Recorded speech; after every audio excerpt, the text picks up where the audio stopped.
সাক্ষ্য দেওয়ার কবিরা গুনাহ হয়ে যাবে। আল্লাহ আমাদের হেফাজত করেন। প্রিয়দিনী ভাইরা, বিবাহের ক্ষেত্রে আরেকটা ভুল হয় হলো পাত্রী বা পাত্র নির্বাচনে ভুল সিদ্ধান্ত নেওয়া। আমাদের সমাজে বেশিরভাগ ক্ষেত্রেই পাত্র বা পাত্রী নির্বাচনের ক্ষেত্রে আমরা দেখে থাকি চেহারা সুরত, শরীরের বাহ্যিক গঠন এবং সম্পদ। এই জিনিসগুলোকে সবচেয়ে বেশি আমলে আনি না? এই জিনিসগুলোকে সবচেয়ে বেশি আনাটাই হলো আমাদের একটা বড় ভুল। বিবাহের ক্ষেত্রে দিনদারি এটা আমাদের সমাজে এখন আর দেখা হয় না। এককালে শোনা হয়তো কোরআন খতম দিছে নাকি, কোরআন খতম হলো দিনদারি, এখন সেটাও করা হয় না, জিজ্ঞাসা করা হয় না। প্রিয় দিনী ভাইরা, দেখুন নবী করিম সাল্লাল্লাহু আলাইহি ওয়াসাল্লাম বলেছেন আদ-দুনিয়া কুল্লুহা মাতা, দুনিয়া আল্লাহ তাআলা যা রেখেছেন সবকিছুই উপভোগ করার মতো। ওয়া খায়রু মাতা'আদ দুনিয়া আল মারআতু সালিহা, দুনিয়ার সবচেয়ে উত্তম এবং শ্রেষ্ঠ উপভোগের বস্তু হলো নেককার স্ত্রী। একজন আল্লাহ ভীরু, মুত্তাকি, পরহেজগার, কোরআন এবং সুন্নাহের অনুসারী স্ত্রী যদি আপনি পান, এরকম মেয়ে যদি ঘরে আনতে পারেন, তো পৃথিবীতে যত উপভোগের বস্তু আছে তার ভিতরে সবচেয়ে শ্রেষ্ঠ উপভোগের বস্তু আপনার ঘরে চলে আসলো। কোটি কোটি টাকা ব্যয় করে আপনি আপনার বাড়িকে, আপনি আপনার বাংলোকে সাজালেন, লক্ষ লক্ষ টাকা দিয়ে ফার্নিচার দিয়ে সাজালেন, তো মনে রাখবেন নবী করিম সাল্লাল্লাহু আলাইহি ওয়াসাল্লামের ভাষ্য অনুভূতি ওয়া খায়রু মাতা'আদ দুনিয়া, দুনিয়ার সবচেয়ে উপভোগ্য বস্তুটি হলো আপনার নেককার স্ত্রী। অতএব স্ত্রী অথবা স্বামী, ছেলে অথবা মেয়ে, দুইটার ক্ষেত্রেই নির্বাচনের ক্ষেত্রে প্রাধান্য দিতে হবে কোনটাকে? দিনদারিকে। আজ দিনদার কিন্তু দিনমজুর, এটা কোম্পানিতে গরিব মানুষ 300-400 রিয়াল স্যালারি পায়। কয়জন মানুষ আছে নিজের বোন তার সাথে বিয়ে দিতে প্রস্তুত আছে? এগুলো খুব কঠিন বাস্তবতা। আমরা বেশিরভাগ মানুষ এই সমস্ত বিষয়ে কি করতে চাই না, স্যাক্রিফাইস করতে চাই না, পয়সাটা আগে থাক দেখি, এরপর অন্য কিছু। এই জন্য বেশিরভাগ বিবাহই কি হয়, অশান্তির কারণ হয়ে থাকে। প্রিয়দিনী ভাইরা, নবী করিম সাল্লাল্লাহু আলাইহি সাল্লাম আমাদেরকে দুনিয়ার শ্রেষ্ঠ সম্পদ বলেছেন নেককার বিবিকে। আল্লাহ সুবহানাহু ওয়া তাআলা বলেন কি দেখেন, ওয়ালা আমাতুম মুমিনাতুন খায়রুম মিন মুশরিকাতিন ওয়ালাউ আ'জাবাতকুম ওয়ালা আবদুম মুমিনুন খায়রুম মিন মুশরিকিন ওয়ালাউ আ'জাবাকুম।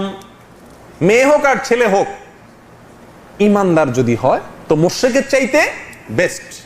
যদিও তোমাদের কাছে ভালো লাগে অনেক সময় ওই ফাসেক, মুশরিক, শিরক করে অথবা গুনাহের কাজে লিপ্ত, এরকম 2 নম্বর লোক তোমাদের কাছে বেশি পছন্দ, পয়সা কড়ি আছে সেজন্য, কিন্তু বাস্তবে ভালো এবং বেস্ট হলো ইমানদার এবং দিনদার, পরহেজগার, মুত্তাকি।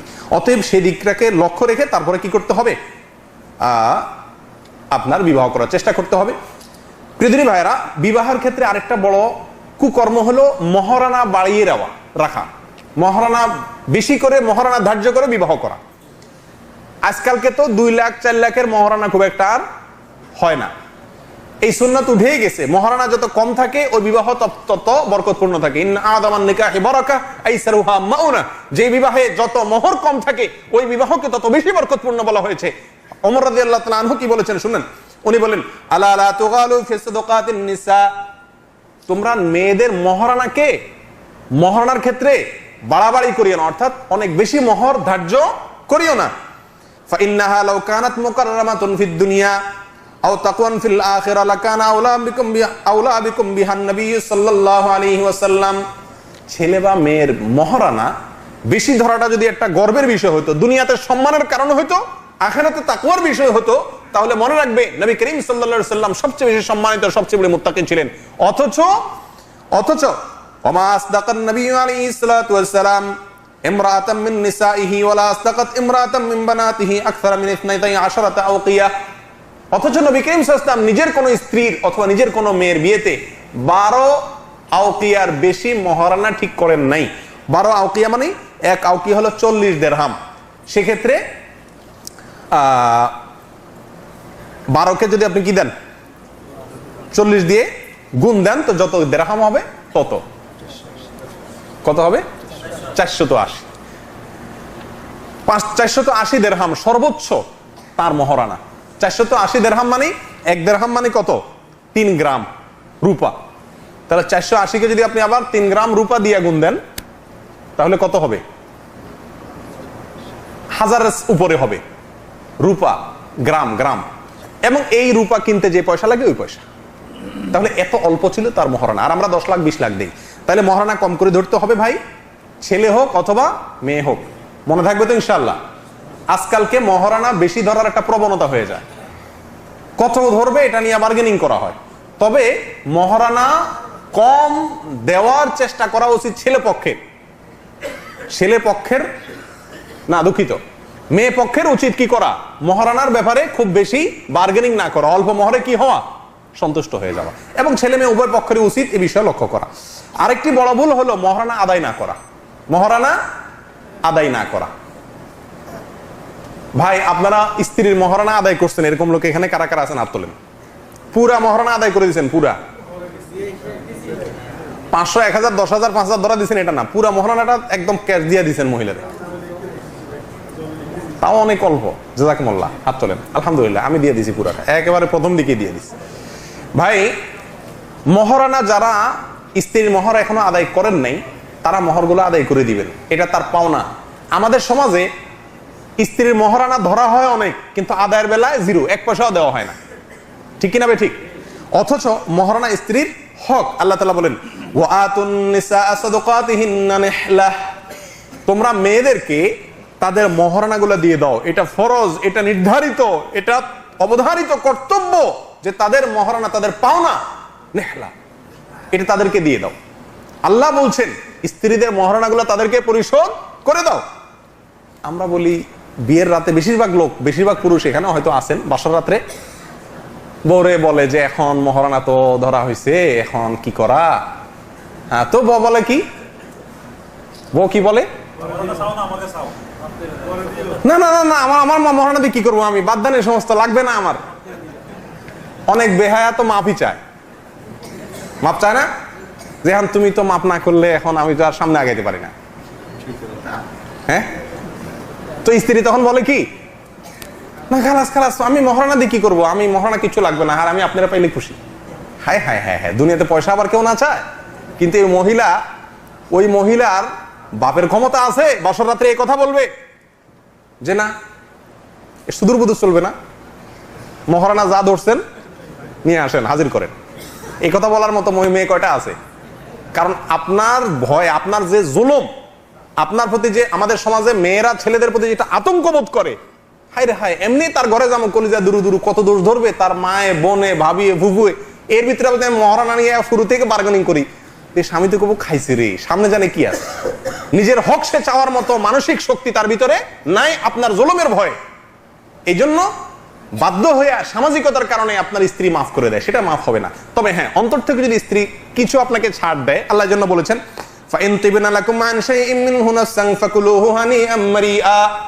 যদি স্ত্রীরা নিজে থেকে কিছু অংশ আপনাকে দিয়ে দেয়, যে যা বেটা, বিয়ে করতে গিয়ে এত টাকা খরচ হয়ে গেছে, এত কষ্ট করে আমার এতগুলো মহারানা দিছে, মিসকিন কিছু নেই, আপনারা যদি মিসকিন হিসাবে কিছু দেয় সে খুশি মনে, তাহলে আল্লাহ বলছেন ফাকুলুহু হানিয়াম মারিয়া, ওইটা আপনি খান। কথা বুঝে আসছে? আরেকটা হাদিস এক্ষেত্রে খুব কঠিন একটা হাদিস, শুনে রাখেন। নবী করিম সাল্লাল্লাহু আলাইহি ওয়াসাল্লাম বলেছেন, সহিহুত তারগীব ওয়াত তারহিবের ভিতরে হাদিসটি আসছে, তবরানীর, আইয়ুমা রাজুলিন তাযাওয়াজা ইমরাআতান আলা মা কাল্লা মিনাল মাহরি আও কাসুর লাইসা ফি নাফসিহি আন ইউদ্দি ইলাইহা হাক্কাহা খাদাআহা ফামাতা ওয়া লাম ইউদ্দি ইলাইহা হাক্কাহা লাকিয়াল্লাহু ইয়াওমাল কিয়ামাতি ওয়া হুয়া জানিন, আল ইয়াযু বিল্লাহ। কোন পুরুষ কোন মেয়েকে কম হোক বেশি হোক, কম বেশ যাই হোক, মহারানা যদি ঠিক করে এই নিয়তে যে আর ধরতে হয়, ধরছি আর কি, মাফসায়া নিমো বা দিমু না, আগে থেকে যদি তার ইচ্ছা থাকে স্ত্রীকে ধোকা দিবে, প্রতারণা করবে, এমত অবস্থায় যদি লোক মারা যায় মহারানা পরিশোধ না করে, তো কিয়ামতের ময়দানে সে আল্লাহর সামনে যখন হাজির হবে, তখন সে জেনাকার হিসাবে হাজির হবে। মহারানা দিয়ে দিবেন তো ইনশাআল্লাহ স্ত্রীদের? খবরদার, যত ধরছেন ততই দিয়ে দিবেন। তবে এগুলো ওলামাদের কাছে মাসালা জেনে নেবেন, অনেক সহজ আছে, ক্যাশ টাকা দিতে হবে এমন কোনো কথা নাই। কিভাবে আপনি আদায় করতে পারেন, কিছু চালাকি করেও আপনি আস্তে আস্তে এটা পরিশোধ করতে পারেন, ওলামাদের কাছ থেকে জেনে সেটা আদায় করার ব্যবস্থা করবেন ইনশাআল্লাহ। আল্লাহ তাআলা আমাদের সকলকে তৌফিক দান করেন। বিবাহের ক্ষেত্রে আরেকটি অনাচার হলো ভাই উকিল বাবা আছে আপনাদের এলাকাগুলোতে? উকিল বাবা কি? ছেলে অথবা মেয়ের ইজিন আনার জন্য একজন বাবা যায়, বাবার ঠেলা এমনি টিকা যায় না, বন্ড বাবা, ফকির বাবা, পীর বাবা, আবার বিয়ের মধ্যে আরেক বাবা ঢুকছে, কি সেটা? উকিল বাবার কাজ কি? বিশেষ করে মেয়ের ক্ষেত্রে হয়, ছেলেরও হয়, মেয়ের ইজিন আনে। ইজিন মানে কি? অনুমতি, যে মা অমুকের সাথে অমুকের তোমার সাথে বিয়ে দিচ্ছি, তুমি রাজি নেই? মেয়ে বলে হ্যাঁ আসি। দেখেন, লা নিকাহ ইল্লা বিওয়ালিয়িন, অভিভাবক ছাড়া কোনো বিবাহ নেই। আর অভিভাবক হলেন বাবা যদি বেঁচে থাকেন, ছেলে হোক মেয়ে হোক, তাদের অভিভাবক হলো কে? তাদের বাবা। বাবা যা আস্ত একেবারে পাহাড়ের মতো শক্ত সুঠাম বাবা থাকতে আরেক বেটা এসে কি হয়? উকিল বাবা হয়। এটা একটা হাস্যকর এবং চরম একটি খারাপ প্রবণতা। এই উকিল বাবার নাম দিয়া এরপরে এই ছেলে সারা জীবন এই বেটারে লুঙ্গি দাও, কাপড় দাও, শার্ট কিনা দাও, ছাতা কিনা দাও, কাপড় কিনা দাও, বিদেশে যেতে ঘড়ি নিয়ে যাও, কম্বল নিয়ে যাও, সারা জীবন তার বাপের যা দেওয়া লাগে কম বেশি ওই বেটারও দেওয়া, অনেক সময় বাপের চেয়ে তার বেশি দেওয়া লাগে। আর ওই মেয়ে ওই উকিল বাবার সঙ্গে, যার সঙ্গে দেখা দেওয়া হারাম, কোনো বাবা টাবা কিচ্ছু না, ভণ্ড বাবা, হে বাবারে সারা জীবন তার বাপের মতো তার সঙ্গে দেখা দেয়, তার সামনে যায়, সবকিছু তার জন্য আপন বাবার মতো জায়েজ মনে করে, এগুলো সব হারাম। কোন উকিল বাবার সুযোগ ইসলামে নাই। বিবাহ দিবে ছেলে হোক মেয়ে হোক, তার আপন বাবা, আপন বাবা থাকতে অন্য কেউ অভিভাবকত্ব করার কোন সুযোগ ইসলামে নাই, কাটটা হারাম। প্রিয়দিনী ভাইরা, অনুরূপ ভাবে বিবাহের ক্ষেত্রে আরেকটা বড় খারাপ প্রবণতা হলো, আসলে সবই বিবাহের ক্ষেত্রে আমি একটু গবেষণা করে দেখছি, একেবারে শুরু থেকে শেষ পর্যন্ত সবই খারাপ জিনিস, ভালো জিনিস খুঁজেই পাওয়া যায় খুব কম। বউ ভাত না জানি বরযাত্রী বলে, মেয়ের বাড়িতে যে খাওয়ান হয় এটারে কি নাম বলে? বরযাত্রী। এটার নাম আমি দিছি বদযাত্রী। কেন বদযাত্রী দিছি জানেন? কারণ শরীয়তে বিবাহের ক্ষেত্রে একটা খাওয়ার ব্যবস্থা রাখছে, সেটার নাম হলো কি? ওলিমা। এই ওলিমার আয়োজন করবে কে? ছেলে। ছেলের বাড়িতে হবে, মেয়ের পক্ষ ছেলের পক্ষ সবাই এসে খাবে।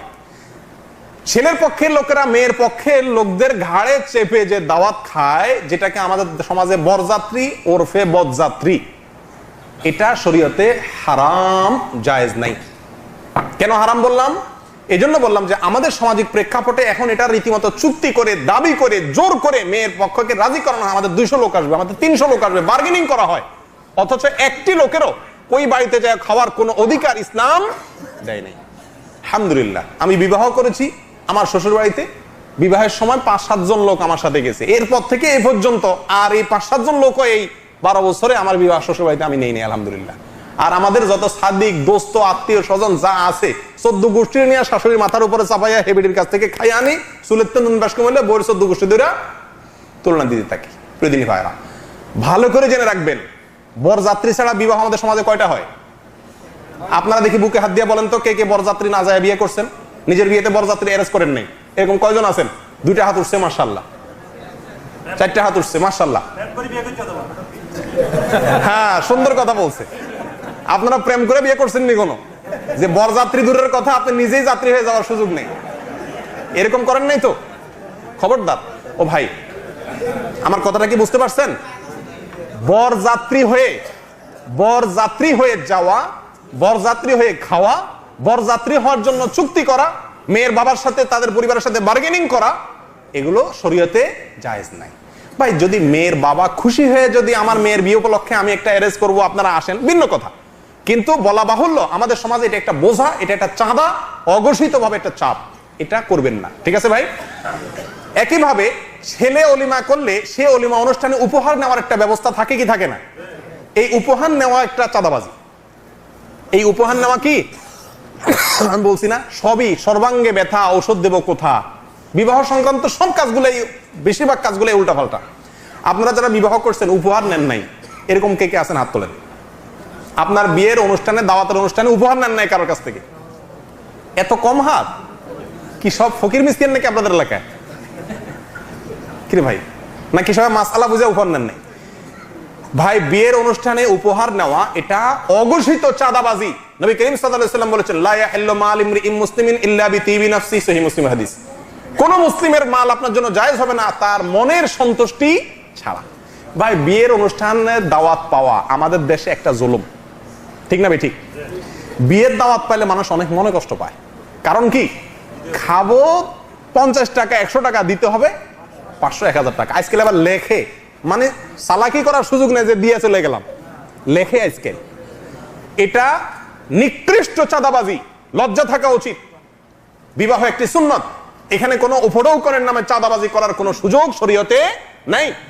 বিবাহ করবেন এভাবে, বিবাহ অনুষ্ঠান করবেন এভাবে, বলে দিবেন যে কোনো উপহার নেওয়া হবে না, কেউ যদি দিতে চান, মোহব্বত করে সহযোগিতা করতে চান, আগে পরে বহুত রাস্তা আছে, কিন্তু বিবাহ অনুষ্ঠানে দিতে হবে, লিখতে হবে, রাখতে হবে, হ্যাঁ, কে কি দিলে এটা আবার খুলে দেখা হবে, পর্যালোচনা করা হবে, এই সবগুলো ভুল এবং খারাপ প্রবণতা। আল্লাহ তাআলা আমাদেরকে হেফাজত করেন। পৃথিবী ভাইয়েরা, এরপরে আসেন, বিয়ে হয়ে গেল, বরযাত্রীর আগে পরে আরেকটা কাম হয়, গায়ে হলুদ। গায়ে হলুদ দেয় না? সবাই দিচ্ছেন না? গায়ে হলুদ এটা আরেকটা বাজে প্রবণতা। এটাকে বলা হয় ছেলেকে বা মেয়েকে সাজানো।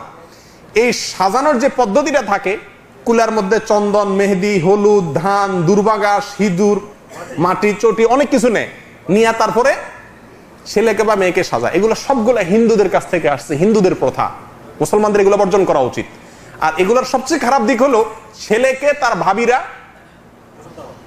তারা সাধারণত সাজায়, মেয়েকে মেয়েরা সাজায়, ঠিক আছে, কিন্তু মেয়ের সাজানোর ক্ষেত্রেও অনেক ক্ষেত্রে দেখা যায় তার আত্মীয় স্বজনের ভিতরে পুরুষরা সেখানে ইনভলভ হয়ে যায় এবং অনেক গুনাহের সেখানে উপলক্ষ তৈরি হয়। আল্লাহ তাআলা আমাদেরকে হেফাজত করেন। সবচেয়ে বড় কথা হলো, এই কুলার উপরে এই সমস্ত নিয়ে এই সাজানোর এই প্রথাটা মূলত ভারতবর্ষে আসছে হিন্দুদের কাছ থেকে, এবং এই সাজানোর মূল আয়োজনটাই হলো হিন্দুদের পুরা হিন্দুয়ানি প্রথা, যেটা অনেক লম্বা চড়া ইতিহাস আছে, সবগুলো বলার সময় এখন নাই। এরপরে আসেন, আরেকটা হলো বরের আত্মীয়রা, ছেলে পক্ষের আত্মীয়রা অনেক সময় দেখা যায় মেয়েকে কোলে তুলে নিয়ে যায়। আগে তো পালকি সিস্টেম ছিল, এখন তার পালকি সিস্টেম নাই। এখনো এই জিনিসটা কোনো কোনো গ্রামাঞ্চলে আছে, শহরে আলহামদুলিল্লাহ এসব ভূত অনেকটাই চলে গেছে, যে কারণেই হোক নিয়ে যায়, কোলে করে নিয়ে যায়। অনেক সময় পুরুষরা নিয়ে যায়, পরপুরুষরা। দুলাভাইয়ে দেখা যায় কি, আপনার বউ কোলে করে হেবেটা ঘুরতেছে। লজ্জা শরম কোথায় গেছে মানুষের? এগুলো আছে, এগুলো হারাম। আল্লাহ তাআলা আমাদেরকে হেফাজত করেন। পৃথিবী ভাইরা, একইভাবে ছেলেকে, বরকে দেখা যায় মেয়ের ভাবি অথবা মেয়ের বেন, খালাতো বোন, বান্ধবী, এরা বরকে নিয়ে কি করে, হাসি ঠাট্টা ফুর্তি, ঘরোয়া আয়োজন ইত্যাদি করে, সেখানে অনেক হারাম কাজের উপলক্ষ তৈরি হয়। এগুলো সবগুলো হারাম। দেখেন, বিবাহকে কেন্দ্র করে আমার মনে হয় 50-এর উপরে হারাম কাজ শুধু মানে প্রত্যেকটা বিবাহতে কম বেশ আপনার হয়ে থাকে। আল্লাহ তাআলা আমাদেরকে হেফাজত করেন। প্রিয় দিনী ভাইরা,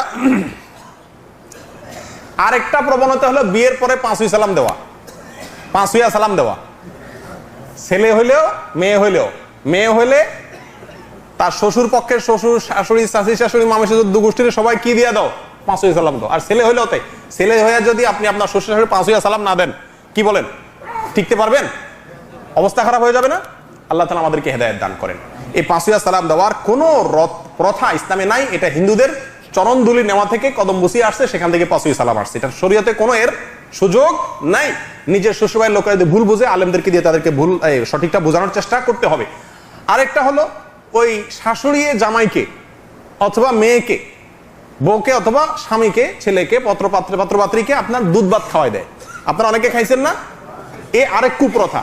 কেন দুধ ভাত খাওয়ায় জানেন? যে প্রথম দিন দুধ ভাত খাওয়াই দিলাম, সারা জীবন দুধে ভাতে থাকবো, কপালে দুধ ভাত ছাড়া কিছু জুটবো না। এটা আরেক কুপ্রথা, গুনাহের কাজ। আল্লাহ তাআলা আমাদেরকে হেফাজত করেন। পৃথিবী ভাইরা, একইভাবে বিবাহের জন্য, বিবাহের দিন ছেলেরা সিল্কের জামা কাপড় পরে, ভাঁ পাওয়া যায় রীতিমতো, যেগুলো হারাম ছেলেদের জন্য পরা। আর স্বর্ণের আংটি, চেইন, এগুলো তো কমন আছেই, যেগুলো পুরুষের জন্য ব্যবহার করা কি হারাম। বিবাহকে কেন্দ্র করে মেয়েরাও এরকম অনেক পোশাক ইত্যাদি পরে, অতিরিক্ত এক্সট্রা চুল লাগায়, তারপরে যায় আপনার ওই ওয়াসাম, যেটা আপনার যেটাকে বলা হয় কি উল্কি আঁকা, বা এরকম ভাবে হারাম এবং নাজায়েজ পদ্ধতিতে আল্লাহ সৃষ্টির ভিতরে পরিবর্তন করে বিউটি পার্লার নিয়ে মেয়েদেরকে বিভিন্ন হারাম পদ্ধতিতে সাজায়, সেগুলো সব আছে কম বেশ। আরেকটা হলো অপচয়, অপব্যয় করা, বিবাহের খরচ এত লম্বা করা যে বিবাহ করা একটা কঠিন কাজ। যত কম খরচ হবে তত বেশি বরকতপূর্ণ বিবাহ হবে। প্রিয় দিনী ভাইরা, আল্লাহ সুবহানাহু ওয়া তাআলা আমাদেরকে বিবাহের এই সমস্ত অনাচার থেকে বেঁচে সঠিক পদ্ধতিতে বিবাহ সমাজে প্রচলিত করার তৌফিক দান করেন। আর কয়েকটা পয়েন্ট আছে, আমি শুধু পয়েন্টগুলো বলে শেষ করে যাচ্ছি। আজকাল ছবি উঠানোর বিমারি দেখা দিছে, ছবি ভিডিও অপ্রয়োজনে, বিশেষ করে বিবাহ শাদী কেন্দ্র করে ছেলে মেয়েরা একসাথে মিক্স করে ছবি উঠানো, এটা আরেক হারাম কাজের এরকম ভাবে প্রবণতা। মেয়েরা বিবাহে যায়, বিবাহ অনুষ্ঠানে মেয়েদের যাওয়াটা এই যুগে বন্ধ করা উচিত, একান্ত প্রয়োজন না হলে। কারণ সেখানে সাধারণত মেয়েরা সেজেগুজে যায়, সুগন্ধ ব্যবহার করে যায়, যেগুলো হারাম, শরীয়তে হাদিসে স্পষ্ট নিষেধ আছে, এবং সেখানে গেলে অনেক হারাম কাজে লিপ্ত তারা ইচ্ছা অনিচ্ছা হয়ে যেতে বাধ্য হয়। সবচেয়ে বড় কথা হলো যে নারী পুরুষ ঢলাঢলি মাখামাখি হয়, যেটা গুনাহের কাজ। অনুরূপভাবে বিবাহের ভিতরে আরেকটা প্রবণতা হলো অভিভাবক ছাড়া বিবাহ।